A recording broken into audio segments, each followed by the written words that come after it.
Video davomida ko'rdilaring Belarus 80X texnikamiz sotiladi. Ishga tayyor, ishchi holatda turibdi do'stlar. Manziliga keladigan bo'lsak, Namangan viloyati Mingbuloq tumanida bu texnikamiz sotuvga tayyor holatda turibdi.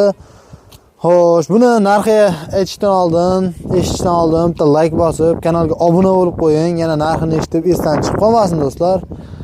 Egalar bilan qiyshib, tortishib, talashib buni narxini 108 million so'm narx qo'ydik. Dokumentlarda umuman muammo yo'q ekan, notarisda bitadigan joy ekan. Nomerlari ham sariq nomerda turibdi ekan.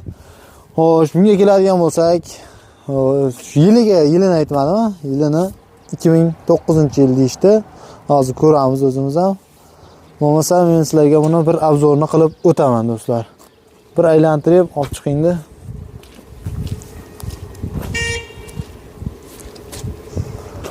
Nomerlari, yillarini, kodlaring, birkalarini, orqasiga keladigan bo'lsak, qishloq xo'jalik bomlari ishlaydi. Orqa silindrlari ham o'zining zavodskiy holatda silindridan, bartovoylardan umuman yog' olmagan, yaxshi cho'tki holatda turibdi texnikamiz.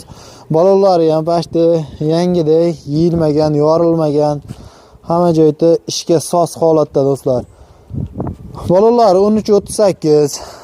Oldi balonlari ham yaxshi holatda, yorug'i yo'q, yangisidan. Motor, karabka, zatmosda umuman ishi yo'q, ovozi yo'q. Qisqasi o'sha dehqonga rosa ish beradigan texnika, olib maza qilib minsalaring bo'ldi do'stlar.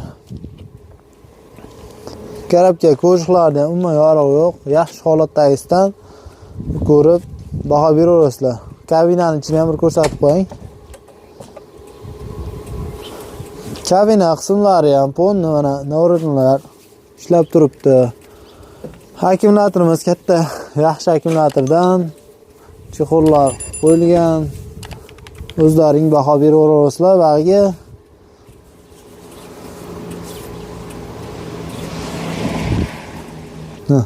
Endigi navbatda shu texnikamizni yurgizib, minib, aqa-baqa qilib ovozlarini sizlarga eshittirib beramiz.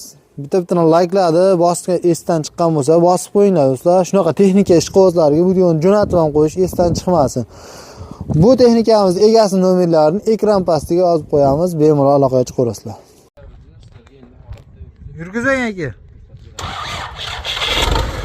Texnikamizni yurgan holati yurgizib, baqa-baqa qilib sizlarga ko'rsatib beramiz.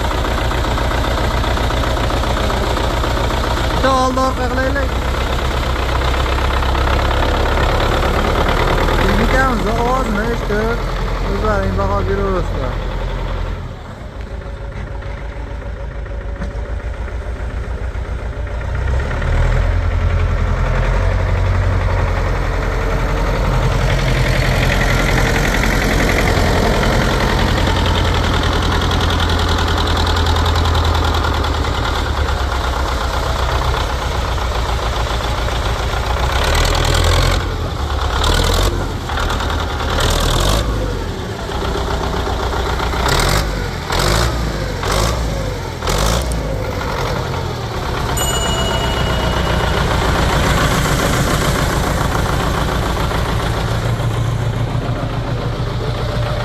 Orqa tomondan ovozlarni ham eshitib ko'ramiz.